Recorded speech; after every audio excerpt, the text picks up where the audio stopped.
নমস্কার, আমি মিলন স্যার।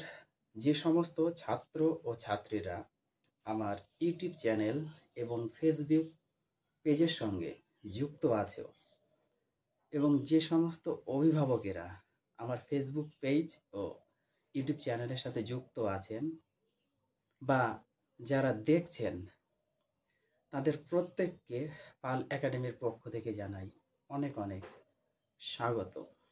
আজকে ক্লাস 9-এর ফিজিক্যাল সায়েন্সের একটি গুরুত্বপূর্ণ টপিকস নিয়ে আমি চলে এসেছি। আজকের এই টিউটোরিয়ালে যে টপিক্সের উপর অ্যাকচুয়ালি এই ক্লাসটি শুরু হতে চলেছে, সেটি যদি তোমরা একটু খেয়াল করো তাহলে দেখতে পাবে আমি অলরেডি বোর্ডে একটু লিখে রেখেছি। যে অধ্যায়ের উপর অ্যাকচুয়ালি শুরু হতে চলেছে সেটি হচ্ছে আমাদের ডিসপ্লেসমেন্ট মিন্স সরণ, স্পিড মিন্স দ্রুতি, ভেলোসিটি মিন্স বেগ, অ্যাসিলারেশন মিন্স ত্বরণ, অ্যান্ড রিটার্ডেশন মন্দন। তার মানে সরণ, দ্রুতি, বেগ, ত্বরণ এবং মন্দন। এই যে অধ্যায়, এই অধ্যায়ের যে যে টপিকসগুলি তোমাদের একটু বুঝতে হবে এবং জানতে হবে, তার প্রত্যেকটি বিষয় আমি একটু লিখে রেখেছি। তোমরা যদি খেয়াল করো, প্রথমে ডিসপ্লেসমেন্ট মিন্স সরণ, সরণ কি এই সম্বন্ধে আমরা বুঝবো।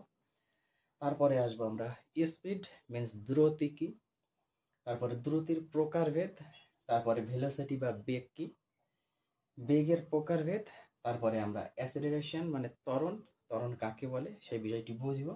তারপরে মন্দন কি সেই বিষয়ে আমরা জানবো। রিটার্ডেশন, যার ইংরেজি অর্থ। এই যে প্রত্যেকটি টপিকস আমি লিখে রেখেছি, এই প্রত্যেকটির আমরা জানবো রাশি। তার মানে এরা স্কেলার রাশি না ভেক্টর রাশি, এই নিয়ে একটু আলোচনা করব। এবং প্রত্যেকের একক কি, ইউনিট কি এবং মাত্রা কি, এই বিষয়ে আজকের এই টিউটোরিয়ালে তোমাদের সাথে আমি বিস্তারিত আলোচনা করব। প্রথমে আমরা একটু বুঝে নিই এই যে ডিসপ্লেসমেন্ট মিন্স সরণ কি বা সরণ কাকে বলে বা কোনো বস্তুর সরণ বলতে অ্যাকচুয়ালি কি বোঝানো হয়। সরণ হলো কোনো একটি বস্তু কণার নির্দিষ্ট দিকে যদি সে অবস্থার পরিবর্তন করে বা স্থান পরিবর্তন করে থাকে, তাহলে তাকে বলা হবে যে সেই বস্তুটি সরণ হয়েছে। সাপোজ মনে করো এই একটা বস্তু কণা, মনে করো এটা হলো একটা বস্তু কণা। এই বস্তু কণাটা এ পজিশন থেকে যখন বি পজিশনে আসবে, সাপোজ মনে করো এ পজিশন থেকে বি পজিশনে যখন এলো এই বস্তু কণাটা, তার মানে একটি বস্তু কণা একটা নির্দিষ্ট অভিমুখে বা নির্দিষ্ট দিকে যখন সে স্থান পরিবর্তন করেছে, এখন যে স্থান পরিবর্তন যে করলো এই বস্তুটা স্থান পরিবর্তন করা কথার অর্থ কিন্তু সে একটি নির্দিষ্ট দূরত্ব অতিক্রম করেছে। এই যে নির্দিষ্ট যে দূরত্বটা, এই দূরত্বকে বলা হয় অ্যাকচুয়ালি ডিসপ্লেসমেন্ট মিন্স সরণ। এখন এখান থেকে আরেকটি মজার বিষয় হলো, যেটা একটু খেয়াল করতে হবে তোমাদের, এই যে এই অবস্থান থেকে যখন বি অবস্থানে গেছে এই বস্তু কণাটা, এটা কিন্তু অ্যাকচুয়ালি একটা বস্তু কণা, এটা হচ্ছে বস্তু কণা, তাই না? এটা কিন্তু বস্তু কণা, আর হচ্ছে এই অবস্থান, আর এটা হলো বি অবস্থান, তাই না?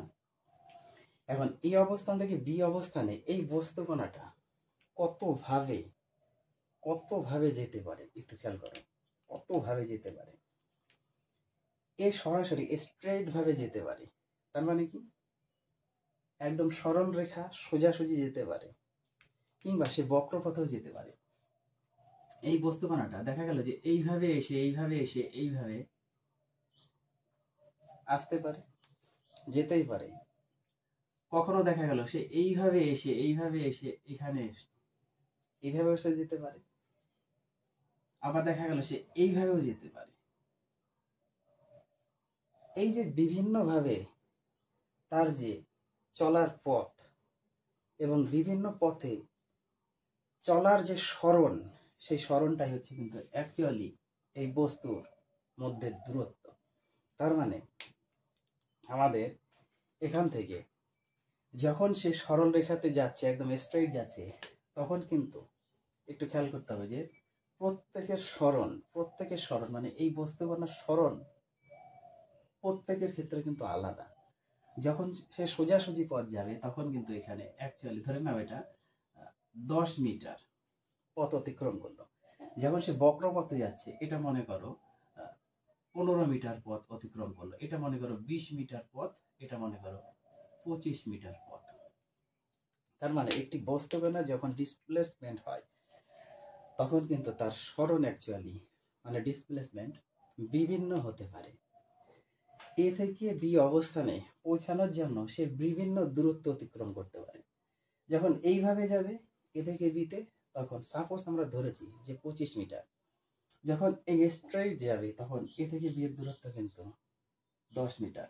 আবার যখন এইভাবে বক্ররেখাতে যাচ্ছে তখন কিন্তু 15 মিটার। আবার এইভাবে যখন বক্ররেখাতে যাচ্ছে বস্তুকণাটা এ থেকে বি অবস্থানে তখন কিন্তু তার স্মরণ আলাদা। তাহলে এখান থেকে বোঝা গেল আশা করি যে একটা বস্তুকণার স্মরণ বিভিন্নভাবে হতে পারে এবং প্রত্যেক ক্ষেত্রে স্মরণের মান বা ভ্যালুটা আলাদা দেয়। বোঝা গেছে? তার মানে এখন আমরা সরাসরি বলতে পারি যে কোনো বস্তুর স্মরণ বলতে বোঝাবে সেই বস্তু একটা নির্দিষ্ট অভিমুখে বা নির্দিষ্ট দিকে কতটা দূরত্ব অতিক্রম করেছে, সেটা হচ্ছে এই বস্তুকণার স্মরণ। যেহেতু স্মরণের একটি নির্দিষ্ট দিক বা অভিমুখ আছে এবং একটি মান আছে। সো স্মরণ একটি ভেক্টর রাশি। স্মরণ হলো হচ্ছে একটা ভেক্টর রাশি, তাই না? তাহলে স্মরণ হলো ভেক্টর রাশি। স্মরণ হলো একটা ভেক্টর রাশি। বোঝা গেল? স্মরণ হলো একটি ভেক্টর রাশি। এইবার স্মরণের এককটা কি?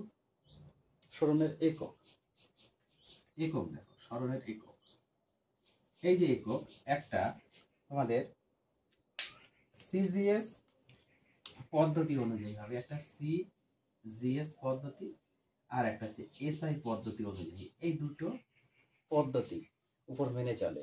তাহলে স্মরণ একটি ভেক্টর রাশি। স্মরণের একক দু ধরনের আছে, একটা হচ্ছে এসআই একক, একটা সিজিএস একক। যেহেতু দূরত্ব তোমরা যখন প্রথম অধ্যায়টি পড়েছো, পরিমাপ পদ্ধতি এবং একক যে অধ্যায়টি পড়েছো, সেখানে কিন্তু অ্যাকচুয়ালি দূরত্বের একক কিন্তু মিটার ছিল, যেটা আমাদের এসআই সিস্টেম ইন্টারন্যাশনাল পদ্ধতিতে মাপা হয়। এসআই এককে আমরা সবসময় ধরি মিটার, তাই না? তাহলে এটা হচ্ছে মিটার, এসআই পদ্ধতিতে মিটার, এবং সিজিএস সবসময় নির্দেশ করে সেন্টিমিটার। তার মানে বুঝে গেল স্মরণ একটি ভেক্টর রাশি, স্মরণের সিজিএস একক হচ্ছে সেন্টিমিটার এবং এসআই একক হচ্ছে মিটার, তাই না? এবার এর মাত্রাটা কি? স্মরণের মাত্রা কি? স্মরণের মাত্রা, দেখো স্মরণের মাত্রা যদি আমরা মাত্রা সম্বন্ধে একটু চিন্তা করি তাহলে কি আসবে? আমরা কি জানি, দৈর্ঘ্যের যে মাত্রা একক তো মিটার অথবা সেন্টিমিটার, আমাদের সিজিএস আর এসআই যদি আমরা একটু ধরি। কিন্তু দৈর্ঘ্যের মাত্রা তোমরা সকলেই জানো, দৈর্ঘ্য অ্যাকচুয়ালি হচ্ছে লেন্থ। এই যে লেন্থ, এটা হচ্ছে ক্যাপিটাল এল দ্বারা প্রকাশ করা হয়। তাহলে স্মরণ যেহেতু এক স্থান থেকে অপর স্থানে যখন স্থান পরিবর্তন করে, যে দূরত্বটা অতিক্রম করে, এই দূরত্ব কিন্তু অ্যাকচুয়ালি একটা দৈর্ঘ্য। এই দৈর্ঘ্যটাই হচ্ছে তার মাত্রা, অর্থাৎ দৈর্ঘ্যের মাত্রা এল বা লেন্থ। তার মানে এর মাত্রা হচ্ছে এল। তাহলে স্মরণের মাত্রা হচ্ছে আমাদের এল। আশা করি স্মরণ নিয়ে তোমাদের এখানে কারো সমস্যা নেই। আমরা বুঝতে পারলাম স্মরণ কাকে বলে, স্মরণ কতভাবে হতে পারে, স্মরণ একটি ভেক্টর রাশি। কেন ভেক্টর রাশি বলেছি? স্মরণের একক সিজিএস পদ্ধতিতে সেন্টিমিটার, এসআই পদ্ধতিতে মিটার, এবং স্মরণের মাত্রা এল। কেন এল হলো? কারণ একটা বস্তুকণা এই অবস্থান থেকে যখন বি অবস্থানে এসেছে, সে যে একটা দূরত্ব অতিক্রম করেছে, এই দূরত্ব অ্যাকচুয়ালি তার দৈর্ঘ্য বা লেন্থ, সেই জন্য এর মাত্রা এল। বোঝা গেছে? এবার আসি আমরা স্পিড যেটা আছে, দ্রুতি। দেখো এই যে দ্রুতি আর ভেলোসিটি, স্পিড আর ভেলোসিটি, এই দুটোর মধ্যে একটু তোমাদের ডিফারেন্স আছে, আর এই দুটো একটু তোমাদের সুন্দরভাবে বুঝতে হবে বেসিকটা। স্পিড হলো বা দ্রুতি সবসময় তোমাদের মনে রাখতে হবে যে যেটাকে বলা যায় দিক নিরপেক্ষভাবে থাকতে হবে।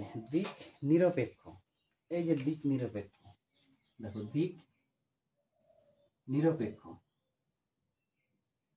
দিক নিরপেক্ষ তার মানে কি, এ কোনো নির্দিষ্ট দিক নিয়ে চলবে না। দিক অথবা অভিমুখ কথাটার অর্থ একই। যখন দ্রুতিটা আমরা আসবো, স্পিড, এই যে স্পিড মিন্স দ্রুতি, ওকে, স্পিড মিন্স হচ্ছে দ্রুতি। এখন এই দ্রুতি সবসময় কি হবে, দিক নিরপেক্ষ, যার দিক বা অভিমুখ নেই, সেটা হচ্ছে দ্রুতি।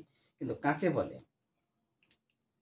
যদি কোনো বস্তুকণা সময় সাপেক্ষে, সময় সাপেক্ষে দেখো, সময় সাপেক্ষে যতটা দূরত্ব অতিক্রম করবে, সময়ের সাপেক্ষে যতটা দূরত্ব অতিক্রম করবে, তাকে বলা হয় সেই বস্তুকণার স্পিড বা দ্রুতি।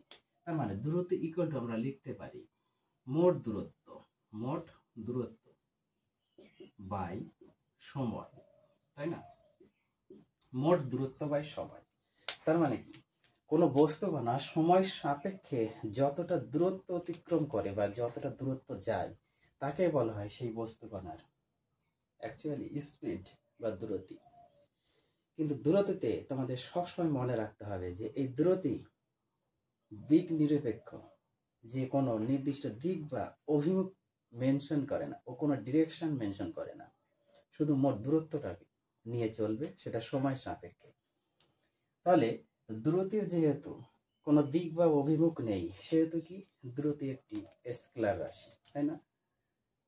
তাহলে দ্রুতি হলো একটি স্কেলার রাশি, স্কেলার রাশি, দ্রুতি হলো একটি স্কেলার রাশি, তাই না? আমরা জানলাম। এখন এখান থেকে আমরা দ্রুতি ইকুয়াল টু কি জানি, দ্রুতি ইকুয়াল টু মোট দূরত্ব বাই সময় যেহেতু জানি, এর মাত্রাটা নির্ণয় করার আগে আমরা একটু সিজিএস এবং এসআই পদ্ধতি আগে এককটা একটু জেনে নিই। সিজিএস আর এসআই এককটা জেনে নিই। দেখো সিজিএস এবং এসআই একক, যেহেতু সময় সাপেক্ষে বলেছি, সময় সাপেক্ষে বলেছে, দেখো এখানে যদি আমরা একটু চিন্তা করি, দূরত্বের একক অলওয়েজ কি হবে, দূরত্ব মানে দৈর্ঘ্যের একক মিটার, দৈর্ঘ্যের একক হচ্ছে মিটার, আর সময়ের একক মোট দৈর্ঘ্য মানে দূরত্বের একক অ্যাকচুয়ালি মিটার, এসআই, এবং সময়ের একক হচ্ছে সেকেন্ড, সময়ের একক সেকেন্ড। এই কথাটাকে আমরা লিখতে পারি মিটার অবলিক সেকেন্ড, এই অবলিক মানে অ্যাকচুয়ালি ভাগ, মিটার অবলিক সেকেন্ড। অথবা এই কথাটাকে আমরা লিখতে পারি, এই ভাগ যখন উল্টে যাবে তখন এটাকে আমরা লিখতে পারি মিটার ইন্টু সেকেন্ড ইনভার্স, যখন উপরে যায় তখন কিন্তু ইনভার্সে চলে আসে, মিটার ইন্টু সেকেন্ড ইনভার্স। তার মানে এই যে কথাটা, এই কথাটার একটা অর্থ মিটার অবলিক সেকেন্ড, অথবা এই কথাটারই আর একটা অর্থ মিটার ইন্টু সেকেন্ড ইনভার্স। তার মানে এসআই পদ্ধতির দ্রুতির একক হচ্ছে metre oblique second, metre oblique second অথবা মিটার অবলিক সেকেন্ড ইনভার্স। বোঝা গেছে?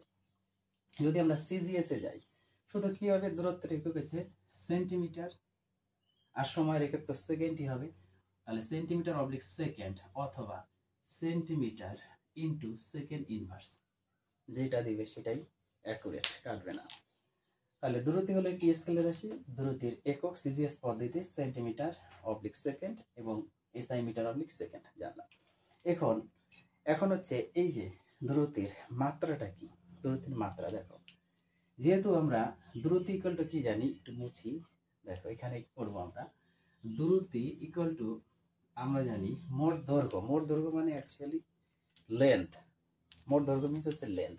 তার মানে দৈর্ঘ্যের মাত্রা যেহেতু এল, আর সময়ের মাত্রা ইকুয়াল টু, সময় আমরা টি ধরি, সময়ের মাত্রা কিন্তু টি, আর সময়ের একক কিন্তু সেকেন্ড, দুটোর মধ্যে কখন মিক্স যেন না হয়, সময়ের মাত্রা টি, সময়ের একক সেকেন্ড।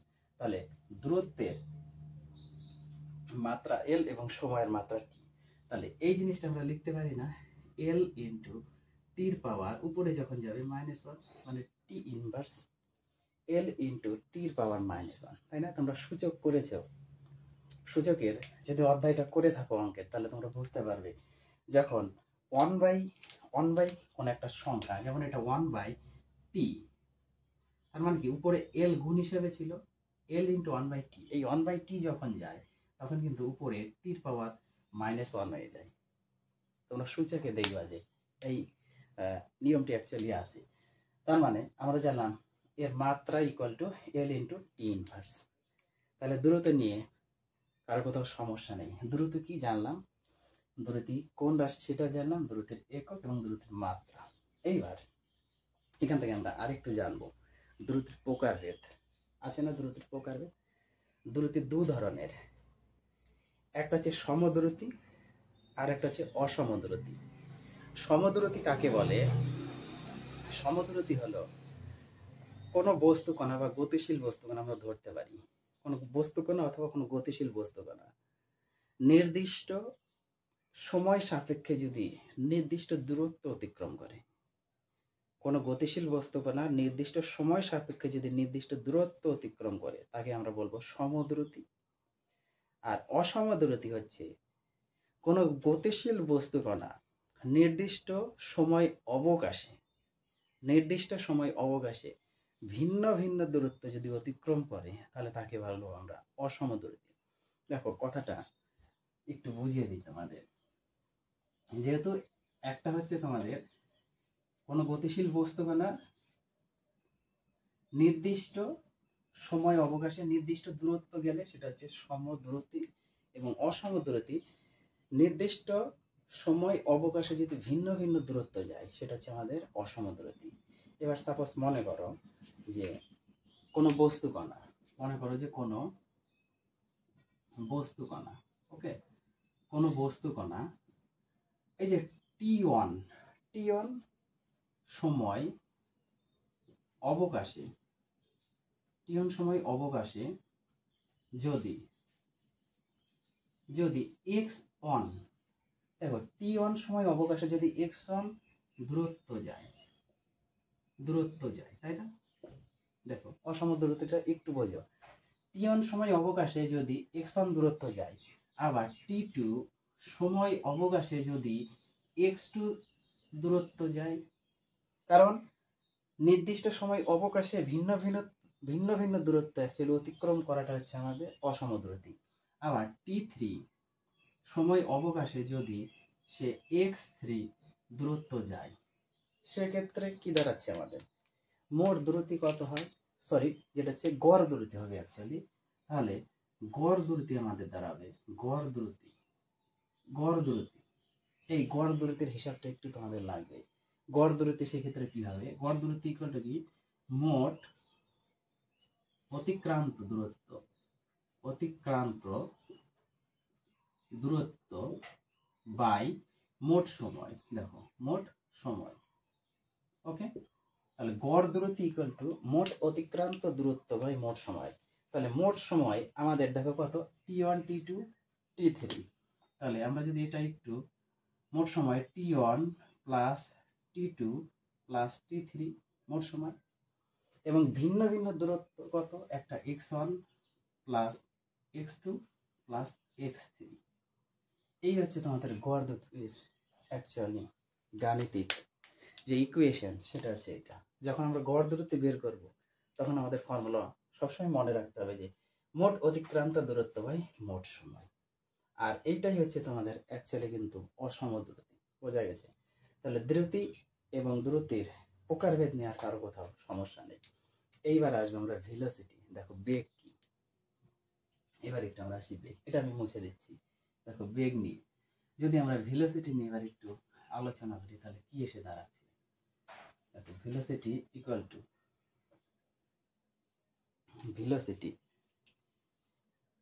ভেলোসিটি মিন্স বেগ, তাই না? ভেলোসিটি মানে হচ্ছে বেগ, ওকে। বেগ সমান আগে আমরা একটু সংখ্যাটা বলে নিই। সংজ্ঞা যেহেতু আমাদের জানতে হবে যে বেগের সংজ্ঞা অ্যাকচুয়ালি কি। বেগ কাকে বলে?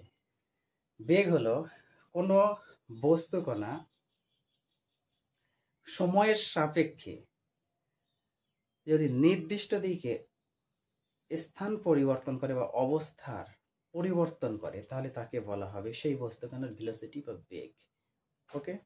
তার মানে বেগ ইকুয়াল টু কি, এই যে এখান থেকে যদি আরেকটু আমরা সোজাভাবে বলতে চাই যে কোনো বস্তুকণা নির্দিষ্ট অভিমুখে সময় সাপেক্ষে যে দূরত্বটা অতিক্রম করে বা অবস্থার যে পরিবর্তন সেটা হচ্ছে বেগ। এখন এই যে বস্তুকণার যে স্থান পরিবর্তন বা যে দূরত্বটা যে অতিক্রম করলো সেটা কিন্তু অ্যাকচুয়ালি সরণ, তাই না? সেটা কিন্তু অ্যাকচুয়ালি সরণ।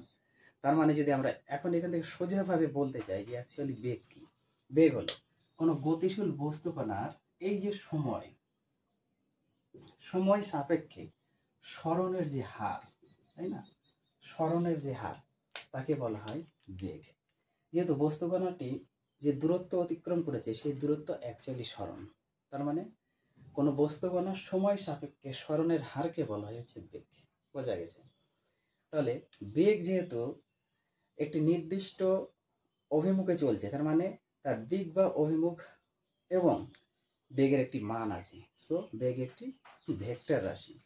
কেন ভেক্টর রাশি? কারণ বেগের দিক বা অভিমুখ এবং বেগের মান আছে, সেই জন্য বেগ একটি ভেক্টর রাশি।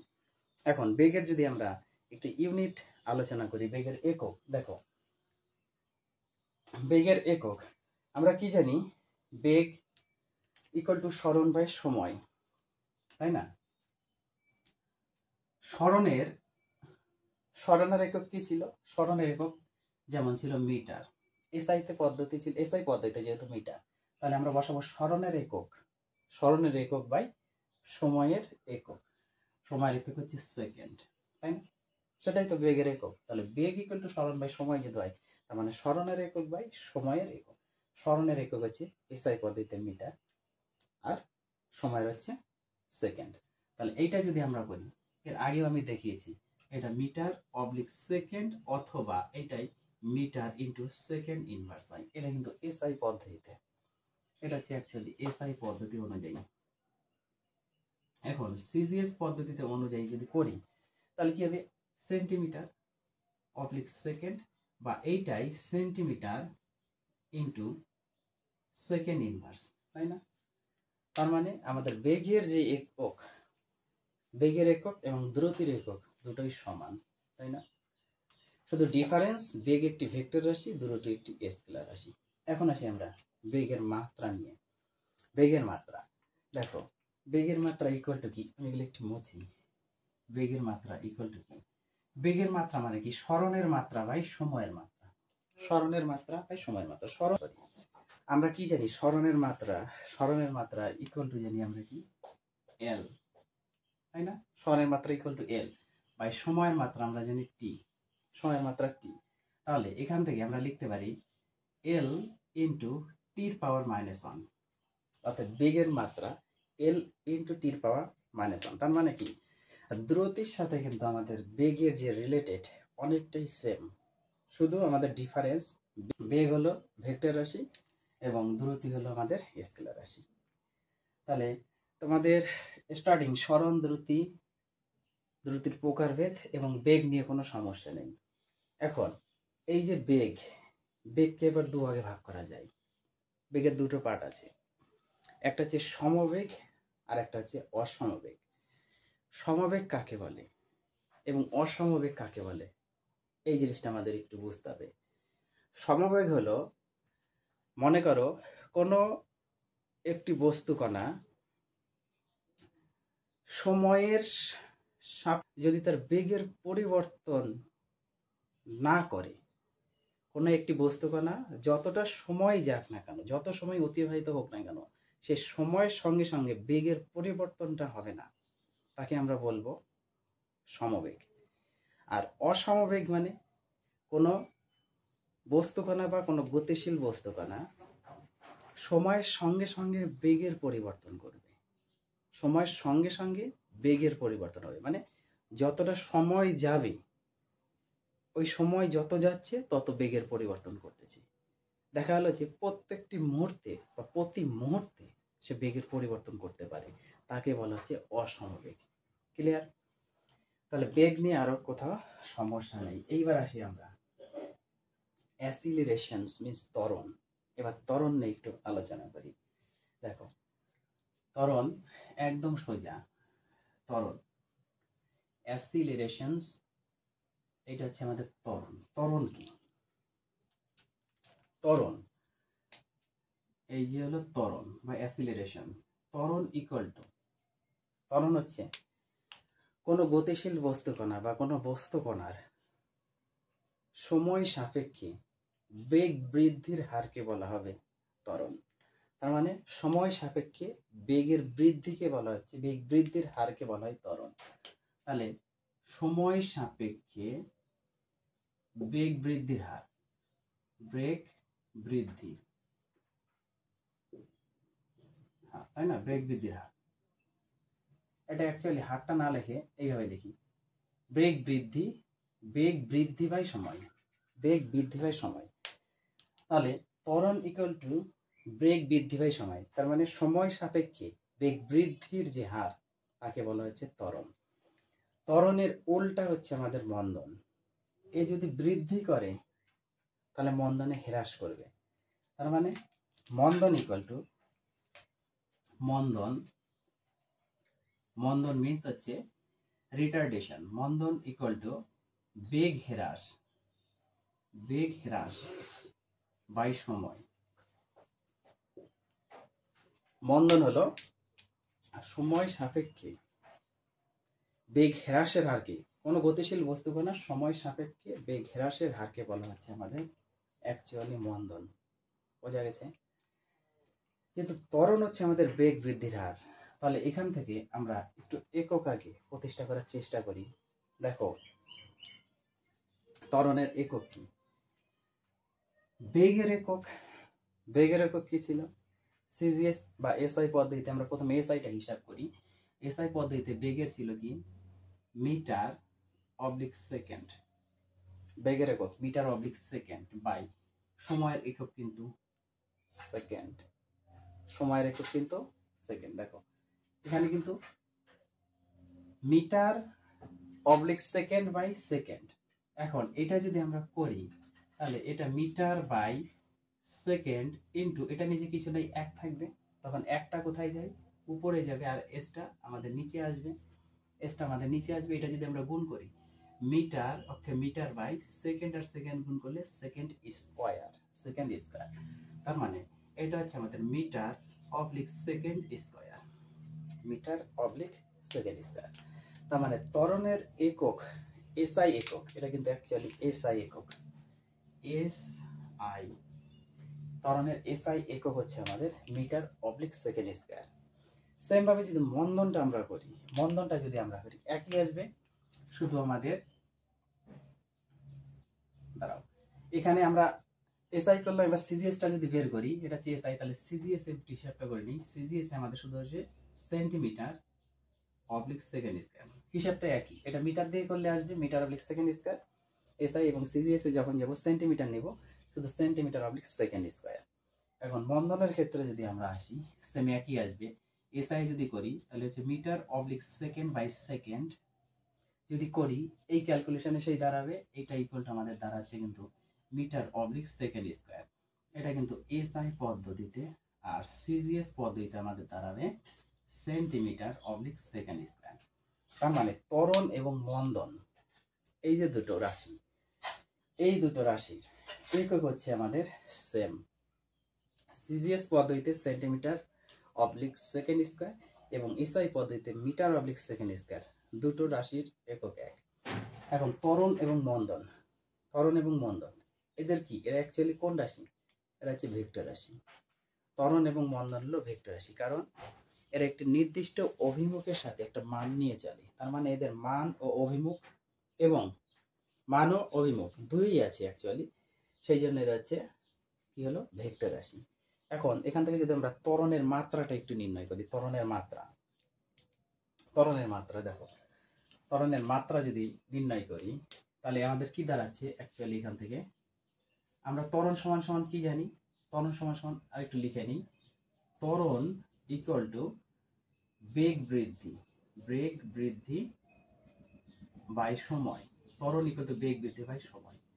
তার মানে বেগ বৃদ্ধি, যেহেতু বেগের মাত্রা, বেগ বৃদ্ধি মানে হচ্ছে বেগের মাত্রা কত ছিল? আমরা বেগের মাত্রা করেছি এল টির পাওয়ার -1, এটা ছিল আমাদের বেগের মাত্রা। এল টির পাওয়ার -1 বাই সময়ের মাত্রা টি।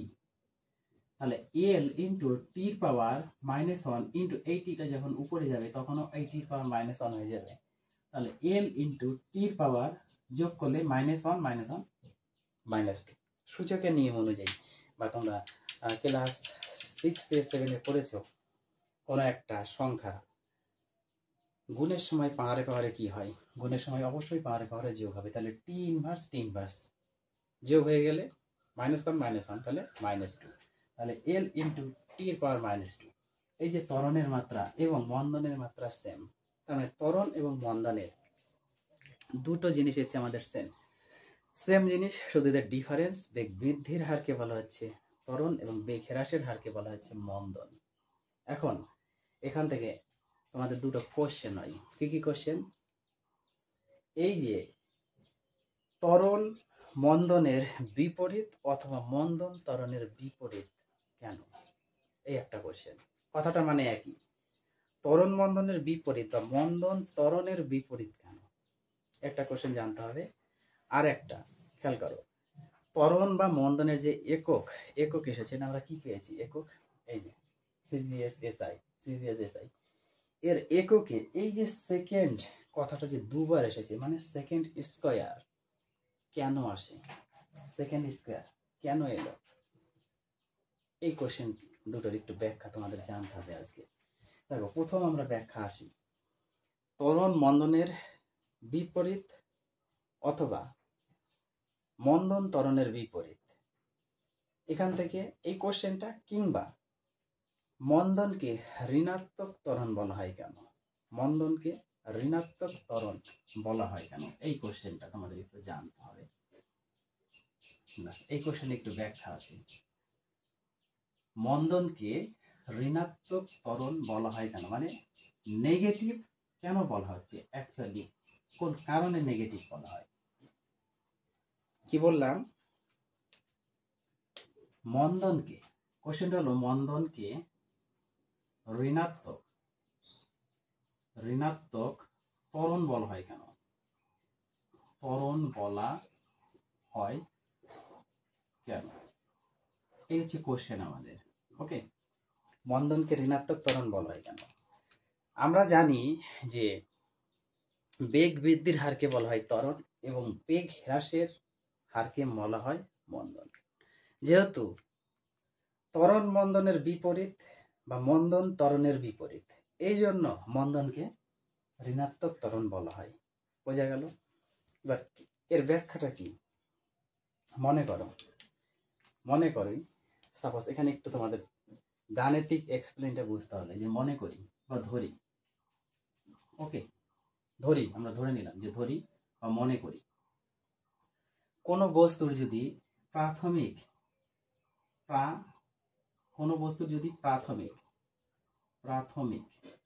বেগ ইউ হয়, মনে করি বা ধরি কোনো বস্তুর প্রাথমিক বেগ ইউ, অন্তিম বেগ ভি এবং সময় টি হয়। কথাটা মানে বোঝা গেল? আমরা ধরে নিলাম, ধরি কোনো বস্তুর প্রাথমিক বেগ ইউ, অন্তিম বেগ ভি এবং সময় যদি টি হয়, তাহলে আমরা কি জানি, ত্বরণ ইকুয়াল টু কি, ত্বরণ ইকুয়াল টু কি, বেগ বৃদ্ধি বাই সময়, আর মন্দন ইকুয়াল টু কি জানি, মন্দন ইকুয়াল টু বেগ হ্রাস বাই সময়, তাই না? বেগ হ্রাস বাই সময় মন্দন, আর ত্বরণ বেগ বৃদ্ধি বাই সময়। তার মানে এই যে বেগ বৃদ্ধি, তার মানে কি, প্রাথমিক বেগ আর অন্তিম বেগ,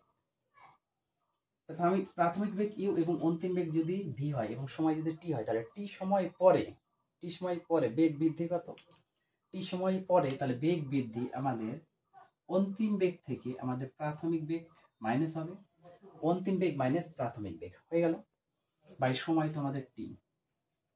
তাহলে এটা কিন্তু অ্যাকচুয়ালি ত্বরণ, যেটা আমরা স্মল এফ দ্বারা প্রকাশ করি, ত্বরণকে স্মল এফ দ্বারা প্রকাশ করা হয়। এখন এখান থেকে আমরা মন্দন যদি করি, দেখো মন্দন ইকুয়াল টু কি, বেগ হ্রাস, বেগ প্রথমে যে বেগ নিয়ে চলছে তার থেকে বেগ কমে গেছে, তাহলে প্রথমে আমরা ইউ ধরেছি মাইনাস পরে ভি, কমে গেছে মানে ভি, বাই সময় তো আমরা টি লিখেছি। এখন এখান থেকে যদি আমরা একটু সাজিয়ে নিই, দেখো ভিটাকে যদি আগে রাখি আর প্লাস ইউ যদি করি, minus V plus U by T যদি আমরা করি, এবার পরের লাইন এখান থেকে যদি মাইনাস কমন নিই, তাহলে v minus u, v plus মাইনাসে মাইনাস, তাই তো, প্লাস মাইনাসে মাইনাস ইউ বাই নিজে টি। এবার মাইনাস থাকবে এই যে ইনটু যদি আমরা করি v minus you by t, v minus you by t, v minus you by t actually কি, দেখো v minus you by t equal to actually ত্বরণ। তাহলে এই যে মাইনাস মাইনাস এটা হচ্ছে এফ, যেহেতু F equal to V minus you by T, সেহেতু এখানে আমরা এই কন্ডিশনটা লিখতে পারি। তাহলে এই যে মন্দন, এটা কিন্তু টোটালটা মন্দনের হিসাব আমরা করে এসেছি, মন্দন, এটা কিন্তু মন্দন, তাহলে মন্দন ইকুয়াল টু কি, মাইনাস এফ মানে হচ্ছে মাইনাস ত্বরণ। তার মানে মন্দনকে ঋণাত্মক ত্বরণ এই জন্যই বলা হয়, কারণ ত্বরণ হচ্ছে বেগ বৃদ্ধির হার এবং মন্দন হচ্ছে বেগ হ্রাসের হার। যেহেতু ত্বরণ মন্দনের বিপরীত কিংবা মন্দন ত্বরণের বিপরীত, সেহেতু এই মন্দনকে বলা হয় ত্বরণের এই জন্য হচ্ছে অ্যাকচুয়ালি মন্দনকে ঋণাত্মক ত্বরণ বলা হয়। এই হচ্ছে তোমাদের অ্যাকচুয়ালি গাণিতিক যে ব্যাখ্যা, মন্দনকে ঋণাত্মক ত্বরণ কেন বলা হয়, এই কারণে বলা হয়। বোঝা গেছে? এইবার আসি আমরা ত্বরণ বা মন্দনের এককে যে সেকেন্ড কথাটা ছিল, এটা দুবার কেন লেখা হয়েছে সেকেন্ড কথাটা দুবার, কারণ ত্বরণ ও মন্দনের সেকেন্ড কথাটি দুবার আসে, কারণ একবার এই যে বেগ, একবার হচ্ছে বেগ বৃদ্ধি বোঝাতে, আর একবার বেগ বৃদ্ধির হার বোঝাতে ব্যবহার করা হয়। বোঝা গেছে? একবার বেগ বৃদ্ধি বোঝাতে আর একবার বেগ বৃদ্ধির হার বোঝানোর জন্যই ত্বরণ এবং মন্দন এদের এককে সেকেন্ড কথাটি দুবার আসে। আশা করি তোমাদের এই সরণ, দ্রুতি, বেগ, ত্বরণ, মন্দন নিয়ে কারো কোথাও কোনো সমস্যা নেই। এই অধ্যায়ে তোমাদের আরেকটি টপিকস বাকি আছে, আমি নেক্সট পার্টে করাবো। একটা ইকুয়েশন আছে, যে ইকুয়েশনটা তোমাদের প্রমাণ করতে হবে। তো আমি নেক্সট টিউটোরিয়ালে তোমাদের আপডেট দিব এবং সেখানে আমি আরেকটু আলোচনা করব আজকে যে সমস্ত গাণিতিক ফর্মুলাগুলি অ্যাকচুয়ালি আমরা এখানে বিশ্লেষণ করলাম, প্রত্যেকটি ফর্মুলা সেকেন্ড পার্টে আমি একটু তোমাদের সাথে আলোচনা করব, করার পরে তারপরে যে একটা ইকুয়েশন আছে ইকুয়েশনটা আমরা প্রমাণ করব, তারপরে পার্টে আমরা ধরবো গাণিতিক সমস্যা নিয়ে। তাহলে এই অধ্যায়ের তোমরা একটু রিভাইজ দাও, আবার তোমাদের সাথে আমি দেখা করব পরবর্তী পার্ট নিয়ে। তাহলে আজকের মতো এখানেই শেষ করছি।